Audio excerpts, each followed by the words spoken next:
Welcome to Nasdaq Trade Talks. I'm Jill Malandrino, Global Markets Reporter at Nasdaq.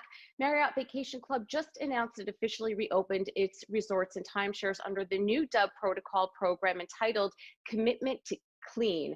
Joining me is Ed Kinney, Global Vice President of Corporate Affairs at Marriott Vacation Club, to discuss the new normal of travel, trends on the ground with guests, owners, and staff reactions. Ed, it's great to have you with us. Welcome to Trade Talks.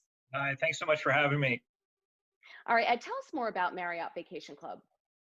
Actually, Marriott Vacation Club is just one of our many different vacation club brands. We have Sheraton Vacation Club and Westin Vacation Club as well. So within our portfolio, we have about 110 properties around the world.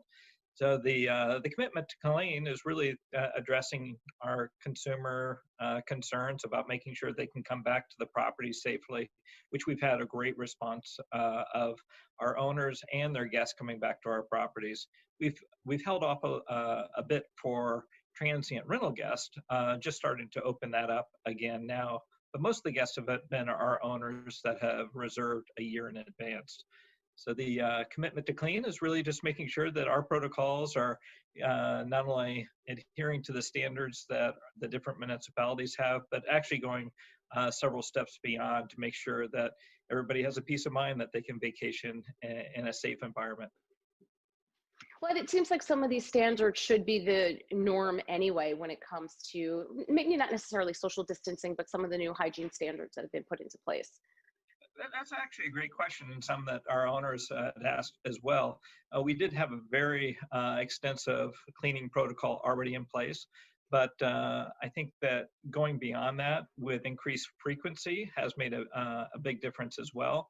Signage and social distancing certainly is a component of the new norm, which we didn't have before. So we're adapting to that new standard. And then we're also using testing new technologies on how to better clean and sanitize different areas that we never really thought of previously or wasn't available. So that's taking it to just yet another step up to make sure that everybody is in a great environment. What's the capacity like at the vacation clubs now? Are there more popular properties or regions? And how do you think the guests are responding to the new protocols?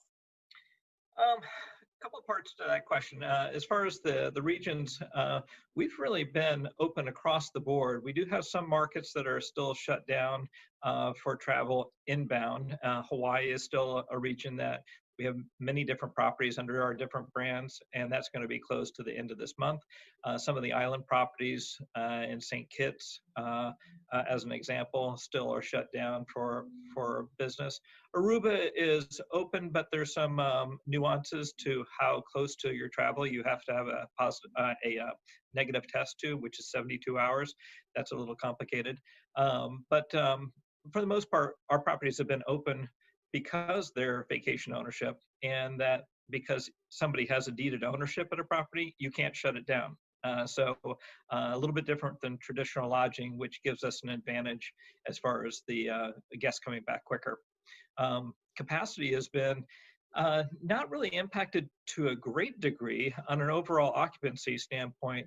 We're maybe down 10% year over year, and that's probably due for the most part because of the transient rental guests. But otherwise, we've had a phenomenal response back from our owners still wanting to come back on vacations.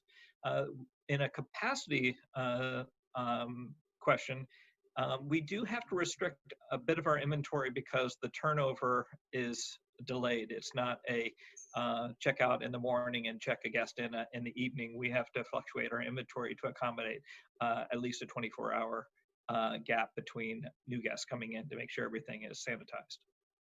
And how are staff responding?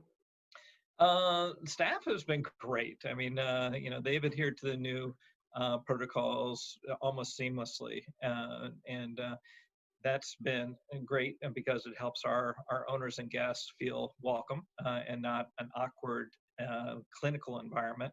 We're trying to do different things to kind of lighten the mood of everybody, and then the signage itself really is helpful to the guest, and as they come in to know what they need to do and be reminded, so everybody can kind of vacation in a safe environment.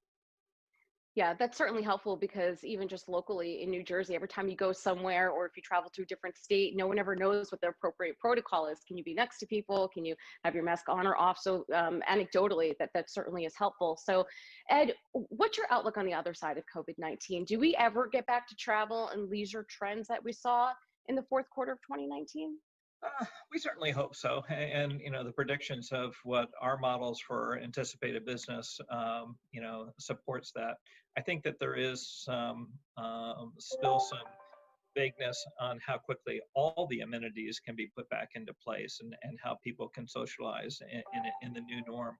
Um, you know, Ancillary businesses of restaurants and activity programs and things like that, where we had a lot more socialization, is going to take a little while to recover. But as far as the infrastructure of the resorts and how people can enjoy themselves, I think that that's going to be coming back, hopefully in the near future. We certainly believe that our industry, the vacation ownership industry, is at a bit of an advantage to traditional lodging because we've always had just leisure transient guests. We don't rely on the convention business like some lodging properties may have to rely on. Yeah, that's a key distinction to make. Ed, thanks so much for the insight and for joining us on Trade Talks. Thank you so much for having me. You got it. And thanks for joining me. I'm Jill Malandrino, Global Markets Reporter at Nasdaq.